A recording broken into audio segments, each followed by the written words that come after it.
Namaste, welcome to iDream Social Spotlight with Kavita.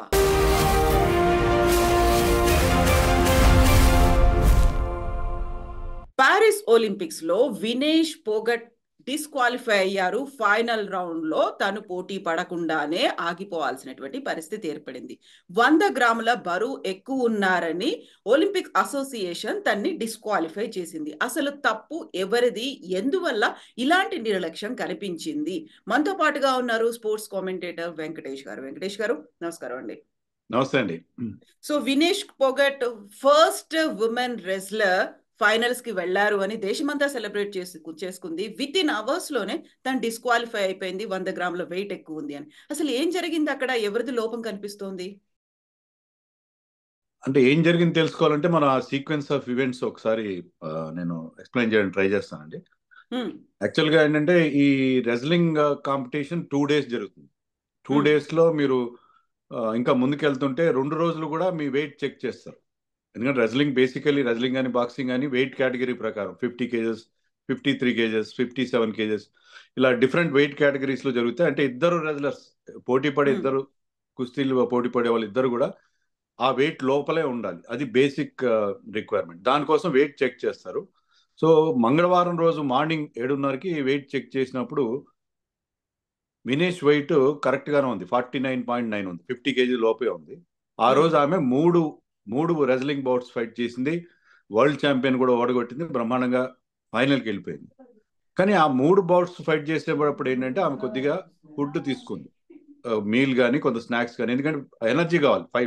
ఒకే రోజు 3 bouts fight చేయాలంటే ఆ energy కావాలి. దానికోసం ఫుడ్ తీసుకుంది. అంతకుముందు అంతా ఏంటంటే 3-4 రోజులుగా వెయిట్ మెయింటైన్ చేయడం కోసం ఆమె సరిగ్గా ఫుడ్ తినలేదు. సో ఎప్పుడైతే ఒకసారి ఎక్కువ ఫుడ్ తీసుకుందో, కొంచెం తీసుకున్నా సరే దానివల్ల బాడీ రియాక్ట్ అయ్యి ఆ రోజు ఈవినింగ్ 9:30కి ఆమె ఒలింపిక్ విలేజ్కి వెళ్ళి వెయిట్ చెక్ చేసుకుంటే అప్పటికి ఆమె వెయిట్ 2.7 kgs ఎక్కువ ఉంది. అంటే 52.7 అయిపోయింది. అంటే 50 kg కంటే 2.5 kg పైగా ఆమె ఎక్కువ వెయిట్ కనిపించింది. సో నెక్స్ట్ డే మార్నింగ్ అంటే second day of the competition మళ్ళీ వెయిట్ చెక్ చేస్తారు. ఈ లోపల వెయిట్ తగ్గించుకోవాలి. అందుకని ఆమె ఏం చేసిందంటే నైట్ అంతా కష్టపడి ఆ సౌనాలో బాగా ఒళ్ళంతా చెమట పట్టించుకుని, అంటే ఒంట్లో ఉన్న ఫ్లూయిడ్స్ అన్నిటిని బయటికి తీసేస్తే కొంత వెయిట్ తగ్గుతుంది. తర్వాత స్కిప్పింగ్ చేసి, సైక్లింగ్ చేసి, జిమ్లో రాత్రంతా నిద్రపోకుండా ఆమె ట్రై చేసి జుట్టు కూడా కత్తిరించారు ఆమెకు. అలా కూడా వెయిట్ కొంత తగ్గుతుంది. ఏం చేసినా సరే ఆ వెయిట్ అంత తగ్గలేదు. ఆఖరికి అంత డిహైడ్రేట్ అయిపోయి హాస్పిటలైజ్ కూడా చేయాల్సి వచ్చింది ఆఫ్టర్వర్డ్స్. కానీ వెయిట్ చెక్ చేసినప్పుడు చూస్తే 100 grams ఎక్కువ వెయిట్ ఉంది. సో 100 grams ఎప్పుడైతే ఎక్కువ వెయిట్ ఉందో ఆమె డిస్క్వాలిఫై అయిపోయింది. ఎందుకంటే ఆ వెయిట్ లోపల ఉండాలి. తక్కువ ఉండొచ్చు కానీ ఎక్కువ ఉండడానికి వీల్లేదు. సో అందుకని వాళ్ళు అది చాలా స్ట్రిక్ట్ గా rule is a rule. So 50 అంటే 50 ఉండాలి. 50.1, 50.2 అంటే 100 గ్రాములు ఎక్కువ ఉన్నా కూడా వాళ్ళు కన్సిడర్ చేసే పరిస్థితి లేదు. అది రూల్ ప్రకారం. అందుకని ఆమె డిస్క్వాలిఫై అయింది. ఇది యాక్చువల్ సీన్ జరిగింది అక్కడ. ఇది ఫైనల్ ఆడలేకపోయింది. ఫైనల్ ఆడలేదు కాబట్టి ఆమెకి మెడల్ రాలేదు. ఇక్కడ ప్రశ్న ఏంటంటే మరి ఆమె సెమీఫైనల్లో పోటీ పడినప్పుడు నీ వెయిట్ తక్కువే ఉంది కదా, మరి ఆ మెడల్ ఇవ్వాలంటే రూల్స్ అలా లేవు. రూల్స్ ఏంటంటే ఒక్కసారి మీరు వెయిట్ ఫెయిల్ అయితే మీరు ముందు గెలిచిన పోటీలో కూడా రిజల్ట్ నల్ అండ్ వాయిడ్ అయిపోతుంది. That is the rule position. Okay, ఇప్పుడు ఉన్నటువంటి పరిస్థితుల్లో తను ఒక వరల్డ్ నెంబర్ 1 ని ఓడించింది. క్వార్టర్ ఫైనల్ నుంచి సెమీఫైనల్, ఆ తర్వాత ఫైనల్స్ కి వెళ్ళింది. ఈ రికార్డ్ అంతా పోతుందా? ఇంకా అంతా పోతుంది. ఎందుకంటే ఆ వెయిట్ కేటగిరీలో అంటే రికార్డు పోతుందా లేదా అనేది పక్కన పెడితే మీకు మెడల్ క్వాలిఫికేషన్ అయితే పోతుంది. ఎందుకంటే ఆ వరల్డ్ ఛాంపియన్ ఎంత గొప్ప రెజ్లర్ అంటే ఆమె ఇంటర్నేషనల్ లెవెల్లో 82 బౌట్స్ ఫైట్ చేస్తే 82లో 82 గెలిచింది. ఒక్కసారి కూడా ఆమె ఇంటర్నేషనల్ లెవెల్లో ఎప్పుడు ఓడిపోలేదు. ఒక నాన్ జపనీస్ రెజ్లర్ చేతిలో ఎప్పుడు ఓడిపోలేదు. సో అలాంటి ఒక టాప్ క్లాస్ రెజ్లర్ పైన ఆమె అద్భుతమైన విజయం సాధించింది. అంతా కూడా మనకి బూడిదలో పోసిన పన్నీర్ అయిపోయింది అల్టిమేట్.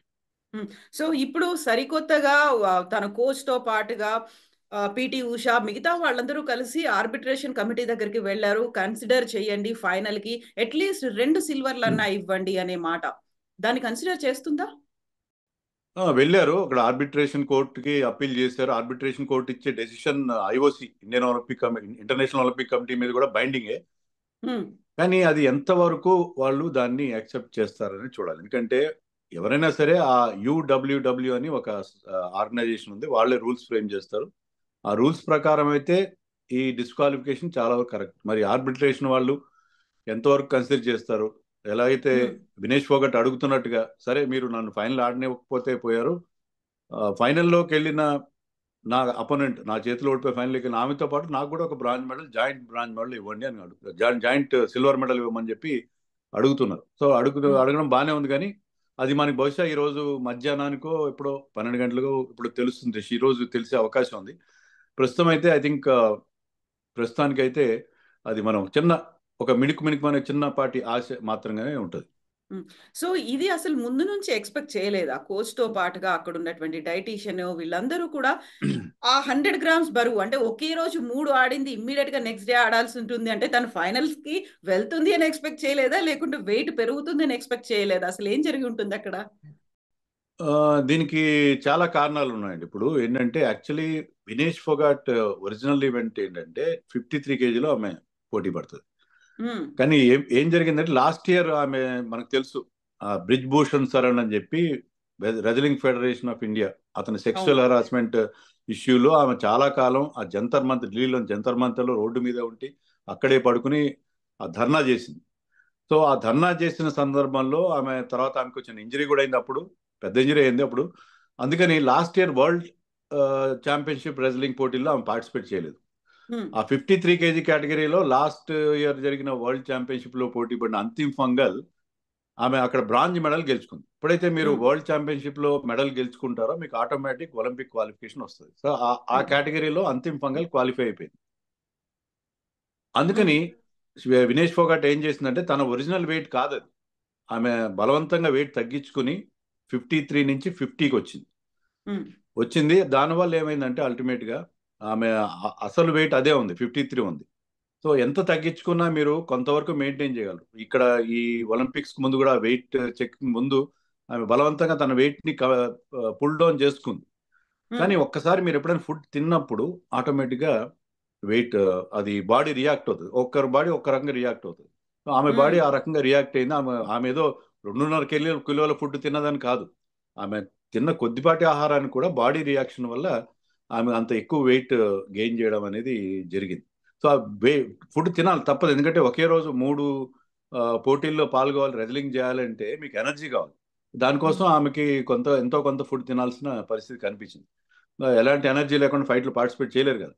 సో తినడం వల్ల ఆమెకి ఇబ్బంది తలెత్తింది. సో ఇప్పుడు ఎనర్జీ డ్రింక్స్ కావచ్చు, కనీసం వాటర్ తీసుకున్నప్పటికి కూడా అది వెయిట్ గెయిన్ అవడానికే ఉపయోగపడుతుంది. ఇంకా అక్కడ వాటర్ కూడా తీసుకోరు, ఈ సోనా యూజ్ చేస్తారు చాలా వరకు. అంటే వినేష్ ఫోగాట్ విషయంలో బుధవారం రోజు రాత్రి, మంగళవారం రోజు రాత్రి ఆమె ఎంత ఎఫర్ట్ పెట్టిందంటే ఆమె శరీరంలో ఒక చెమట కూడా రాని పరిస్థితి, అంటే ఒంట్లో ఉన్న ఫ్లూయిడ్స్ అన్ని కూడా కరిగిపోయినాయి. అంత ఎఫర్ట్ పెడితేనే ఆమె రాత్రికి రాత్రి 2.6 కేజెస్ కరిగించుకోగలిగింది. అయినా ఇంకా 100 గ్రామ్స్ తేడా అలాగే మిగిలిపోయింది. సో దీనికోసం మీరు ఇందాక అన్నట్టుగా కోచ్లను బ్లేమ్ చేయాలా, సపోర్ట్ స్టాఫ్ని బ్లేమ్ చేయాలా? నా దృష్టిలో ఎవరు దీనికి కారణం కాదు. ఎందుకంటే ఇది ఒక యాక్సిడెంటల్ గా జరిగింది, జరుగుతుంటాయి. మనకి గతంలో సుశీల్ కుమార్ అని ఒలింపిక్స్ లో 2 మెడల్స్ తెచ్చాడు, అతని విషయంలో కూడా ఒకసారి జరిగింది అలా. వెయిట్ కేటగిరీలో ఫెయిల్ అవడం అనేది జరుగుతూ ఉంటది. ఇక్కడ కుట్ర కోణం కూడా కొంతమంది చెప్తున్నారు ఏంటంటే బ్రిజ్ భూషణ్ సరణ్కి ఈమెకి పడదు కాబట్టి. ఇప్పుడు రెజ్లింగ్ ఫెడరేషన్ అధ్యక్షుడుగా ఉన్నవాడు కూడా బ్రిజ్ భూషణ్ ఒక శిష్యుడే ఉన్నాడు. వాళ్ళు ఏదైనా కుట్ర చేశారని చెప్పి దీన్ని పొలిటిసైజ్ చేయడానికి కూడా కొంత ప్రయత్నాలు జరుగుతున్నాయి. But I don't believe that. ఎందుకంటే మీరు ఇక్కడ ఆమె పర్సనల్ స్టాఫ్ ఎవరైతే, సపోర్ట్ స్టాఫ్ ఎవరైతే ఉన్నారు వినేష్ ఫోగాట్కి, వాళ్ళందరూ కూడా ఆమె వ్యక్తిగతంగా తెచ్చుకున్న వాళ్ళు రెజ్లింగ్ ఫెడరేషన్ ఆఫ్ ఇండియాకి సంబంధం లేదు. సో రెజ్లింగ్ ఫెడరేషన్ తో సంబంధం లేకుండా ఆమె వ్యక్తిగతంగా ఇలాంటి ప్రమాదం ఉంటుందని ఆమె భయపడి తన సపరేట్ గా తన సపోర్ట్ స్టాఫ్ ని, తన కోచ్ ని కానీ తన ఫిజియోని కానీ సపరేట్ గా ఆమె పెట్టుకుంది. కాబట్టి వాళ్ళు రెజ్లింగ్ ఫెడరేషన్ కుట్రలో భాగమయ్యే అవకాశం లేదు కదా. సో అందుకని ఇక్కడ కుట్ర కోణం కొంత ఏదో బ్రిజ్ భూషణ్ ఏదో చేశాడు, దీని వెనకాల ఏదో కుట్ర ఉంది అని చెప్పి చాలా రకరకాల థియరీస్ వస్తున్నాయి, పొలిటిసైజ్ చేయడానికి ట్రై చేస్తున్నారు. బట్ ఇది కేవలం స్పోర్ట్స్ యాంగిల్లో చూడాలని నా అభిప్రాయం. సో ఇప్పుడు wrestling federation of India president కూడా ఒక మాట అంటున్నాడు, అక్కడ ఉన్నటువంటి కోచ్లు, డైటీషియన్లు, డాక్టర్లు, మిగతా వాళ్ళందరూ ఏం చేస్తున్నారు, వాళ్ళు ఏమన్నా టూరిస్ట్ ప్లేస్ కి వెళ్ళారా, దీంట్లో ఎందుకు ప్రాపర్ గా ముందు నుంచి యాక్ట్ చేయలేకపోయారు, తగ్గట్టుగా రియాక్షన్స్ అనేవి ఎందుకు లేవు అనేటువంటి మాట. అతను చెప్పిన దాంట్లో కొంత వాస్తవం ఉండొచ్చు. దాని మీద ముందు జాగ్రత్త చర్యలు తీసుకుని ఉండాల్సింది. ఇలాంటి ఒక పరిస్థితి జరుగుతుంది. ఎందుకంటే ఆమె బాడీ కండిషన్ ఏంటో ఆమె ఫిజియోకి తెలుస్తుంది, వాళ్ళ కోచ్కి తెలుస్తుంది. సో ఒకవేళ ఆమె కొద్దిగా ఏదైనా ఆహారం తీసుకున్నా ఆమె వెయిట్ పుటాన్ అయ్యే అవకాశం ఉంటుందని తెలిసినప్పుడు వాళ్ళు జాగ్రత్తలు తీసుకోవాలి. ఇవన్నీ కూడా మనకి ఎంక్వైరీలో బయటపడాలి. ఆయన కూడా రెజ్లింగ్ ఫెడరేషన్ ప్రెసిడెంట్ ఆ విధంగా ఎందుకు చెప్పాడంటే, రెజ్లింగ్ ఫెడరేషన్ కి ఆమె కోచ్ కి అలాంటి సంబంధం లేదు, ఆమె పర్సనల్ కోచ్ కాబట్టి అది చెప్పాడు.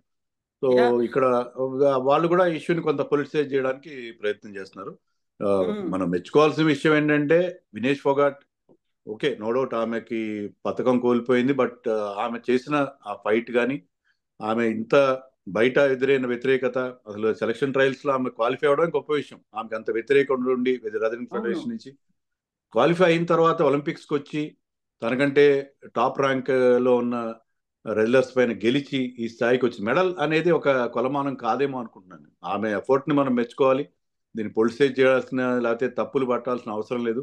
ఇది యాక్సిడెంటల్ గా జరిగింది కాబట్టి దీంట్లో ఆమె తప్ప, ఆమె కోచ్లు తప్ప, లేకపోతే ఇది అనేది అది పెద్ద ఇష్యూ కాదేమో అనుకుంటున్నాను నేను. సో దీనివల్ల ఖచ్చితంగా ఎంక్వైరీ జరగాలి. ఎందుకంటే భవిష్యత్తులో మనకి దీనివల్ల ఇలాంటి పొరపాట్లు ఇన్ ఫ్యూచర్ జరగకూడదు. దేశం అంతా కూడా ఒక్కసారి ఉసూరుమనే పరిస్థితి.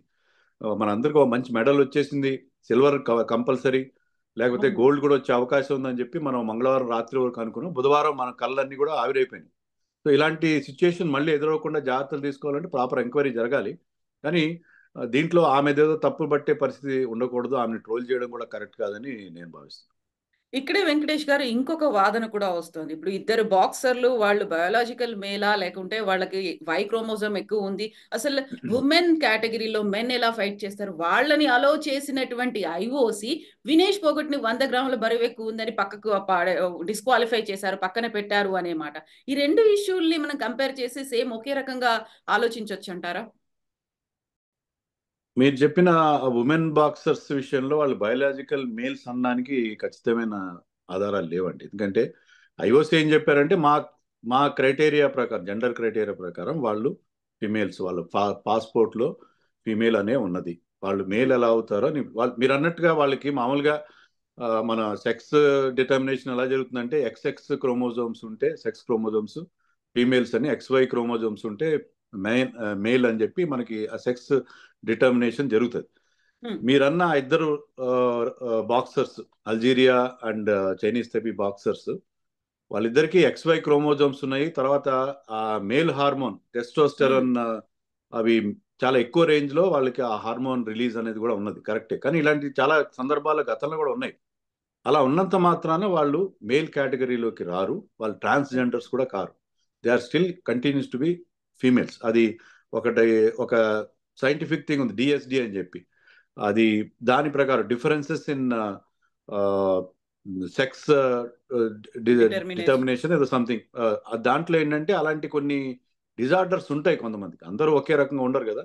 వాళ్ళు ట్రాన్స్జెండర్స్ కాదు, వాళ్ళు బయోలాజికల్ మేల్స్ కూడా కాదు, they are females with higher testosterone levels. So వాళ్ళని దానికోసం అని చెప్పి వాళ్ళకి అది ఫిజికల్ కండిషన్, వాళ్ళని మనం మేల్స్ గా కన్సిడర్ చేయడం ఏమాత్రం కరెక్ట్ కాదు. అంటే ఐఓసి రూల్స్ ఆ విధంగా లేవు, ఆ రకమైన జెండర్ టెస్ట్లు కూడా చేయరు, ఐఓసి వాళ్ళు చేయరు. సో ఆ విషయానికి దీనికి ఎలాంటి లింక్ లేదని అనుకుంటున్నాను నేను. సో వెంకటేష్ గారు, ఈ రోజు మార్నింగ్ వినేష్ పోగట్ ఒక ట్వీట్ చేసింది, ఈ రోజు ఎర్లీ అవర్ లో చేసింది, అల్విదా కుస్తీ 2001 to 24 అని. అంటే is she saying good bye?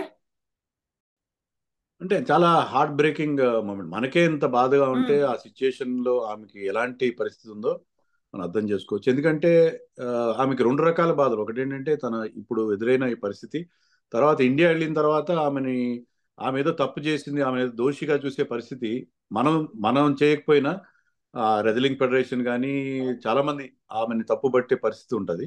So ఈ స్థితిలో ఆమె ప్రాబ్లీ సరైన మెంటల్ కండిషన్ లో ఉండకపోవచ్చు మళ్ళీ రెజ్లింగ్ కంటిన్యూ చేయడానికి. బట్ నేను అనుకోవడం అది ఏదో ఇప్పుడు తొందరపాటులో చేసిన ఒక నిర్ణయం కావచ్చు. దాన్ని ఆమె రిటైర్మెంట్ గా మనం ఇప్పుడు దాన్ని పరిగణించాల్సిన అవసరం లేదని నేను ట్వీట్ చూశాను.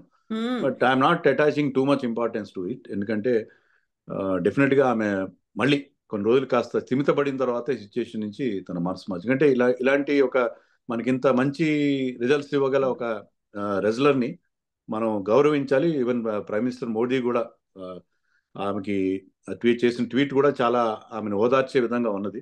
So we should treat her as a champion, as a superstar. ఆమెకి మనం ఎంతో సగౌరవంగా ఆమెకి మనం స్వాగతం పలకాలి. మెడల్ తేకపోయినా ఆమెను ఏదో తప్పుబట్టి ఆమెకి ఏదో చాలా పొరపాటు చేసేసింది, ఆమె పొరపాటు వల్ల మన మెడల్ పోయింది అనే ఒక ఫీలింగ్ లేకుండా అలా చేస్తే, ఆమెకి మనం అది కల్పిస్తే, ఆ ఫీలింగ్ కల్పిస్తే, I think she might relate, తన డెసిషన్ మార్చుకునే అవకాశం ఉంటుంది. సో ఇప్పుడు షేమ్ ఆన్ వినేష్ పోగట్ లేకుంటే షేమ్ ఆన్ ఇండియా అనేటువంటి ట్రెండ్స్ అనేవి ఎక్కువ కనిపిస్తున్నాయి సోషల్ మీడియాలతో పాటుగా. మెయిన్ స్ట్రీమ్ మీడియాలో కూడా తనే తప్పు చేసింది అనే రకంగా వచ్చేటువంటి వ్యాఖ్యానాలు, దానికి సంబంధించి విశ్లేషణలు ఎలా చూస్తారు మీరు? మనం ఎంతసేపు మనం మాట్లాడుకున్నాం ఎందువల్ల ఇలా జరిగిందని చెప్పుకున్నాం. ఇదేదో యాక్సిడెంటల్ గా జరిగింది, అలాగా ఎవరు అలా కావాలని చేయరు. లేకపోతే ఏదో నేను 3 బౌట్స్ గెలిచేసాను కదని ఆమె బింజ్ ఈటింగ్ చేసింది, లేకపోతే బోర్డంతా తినేసింది అని అనుకోవడం కూడా కరెక్ట్ కాదు. వాళ్ళకి తెలుసు, వాళ్ళ కండిషన్ తెలుసు. సో దానివల్ల మనం ఫ్యాక్ట్స్ తెలియదు. సోషల్ మీడియాలో ఎలా అంటే ఎవరికి తోచింది వాళ్ళు కామెంట్ చేస్తారు. వాళ్ళకున్న ఫ్రస్ట్రేషన్, ఒకసారి మెడల్ పోయిందని ఫ్రస్ట్రేషన్తో అది వాళ్ళకి ఇష్టం వచ్చినట్టు ఆ కీబోర్డ్ వారియర్స్ ఏదో రాస్తుంటారు, మాట్లాడుతుంటారు. దాన్ని మనం పెద్దగా సీరియస్గా అందుకే మనకేంటంటే ఎవరైతే ఈ ఇష్యూలో సరిగ్గా మాట్లాడగల వాళ్ళు ఉన్నారో, పొలిటీషియన్స్ కానీ వీళ్ళందరూ కూడా ఇష్యూలో ఫ్యాక్ట్స్ బయటపెట్టి పబ్లిక్ ఒపీనియన్ విషయంలో కరెక్ట్గా ఆ ట్రూత్స్ కనుక ముందుకు తీసుకొస్తే ఇలాంటి అర్థం లేని ఆమె మీద జరుగుతున్న ట్రోలింగ్ అనేది ఆగిపోతుందని చెప్పి నేను ఎక్స్పెక్ట్ చేస్తున్నాను. సో లాస్ట్ క్వశ్చన్ వెంకటేష్ గారు, ఇప్పుడు చాను కూడా 4th ప్లేస్ లో వచ్చింది. అక్కడ ఉన్నటువంటి వెయిట్ లిఫ్టింగ్ అనేది కూడా హోప్స్ పోయాయి కాబట్టి next one and only hope Neeraj Chopra అయినా ఇంకా హాకీలో కూడా మనకి వాళ్ళ bronze medal bronze medal match అనేది ఉంది. అదొక డిసప్పాయింట్మెంట్ నిజంగా. అది చాలా డిసప్పాయింట్. హాకీలో మన వాళ్ళు నిజంగా సెమీఫైనల్ చాలా బాగా ఆడారు జర్మనీ పైన, but still the last the match. So ఇది చాలా వరకు మనకేంటంటే మనకి ఎన్నో మెడల్స్ రావాల్సిన వాటిలో మన వాళ్ళు 4th ప్లేస్ లో ఫినిష్ చేశారు. బట్ ఓవరాల్ గా మనం తీసుకుంటే ఏంటంటే అనే పాజిటివ్ నోట్, మనం చాలా డిసిప్లిన్స్ లో చాలా ముందుకెళ్ళాం. ఈవెన్ ఆ 4th ప్లేస్లు ఇన్ని రావడం కూడా గతంలో ఎప్పుడు జరగలేదు. మనకి మెడల్స్ అయితే రాలేదు, కానీ ఆ డిసిప్లిన్స్ లో మన ఇంప్రూవ్మెంట్ చాలా క్లియర్ గా కనిపిస్తుంది. షూటింగ్ లో కానీ ఇంకా సెవరల్ ఈవెంట్స్. సో మనకి ఖచ్చితంగా మనం ఫ్యూచర్ లో ఈ ఒలింపిక్స్ లో కాకపోయినా నెక్స్ట్ లాస్ ఏంజల్స్ లో జరగబోయే ఒలింపిక్స్ లో అయినా మనం బెటర్ పర్ఫార్మెన్స్ ఇస్తామని ఒక హోప్ అయితే వస్తుంది. సో ఎన్ని మెడల్స్ వచ్చాయంటే ఈసారి కూడా చాలా disappointing. Even compare to last year వచ్చిన టాలీ ఆ 7 కూడా ఈసారి రీచ్ అయ్యే పరిస్థితి కనబడట్లేదు. But still I think we should be hopeful. Performance wise బాగుంది. అదే పథకాలు ఇప్పుడు కొలమానం కాదు, పర్ఫార్మెన్స్ బెటర్గా ఉందనేదే తీసుకుంటే ఖచ్చితంగా కొన్ని ఆశలు అయితే రేకెత్తిస్తున్నారు ఫ్యూచర్ విషయంలో ఈసారి మన athletes performance. Thank you so much Venkatesh గారు. ఓవరాల్ గా ఒలింపిక్స్ అంతా అయిపోయిన తర్వాత మళ్ళీ మనం పర్సనల్ గా మాట్లాడుకుందాం. అప్పుడు కూడా విశ్లేషించుకోవడానికి చాలా అంశాలు ఉన్నాయి. థ్యాంక్ యూ అండి. Thank you so much.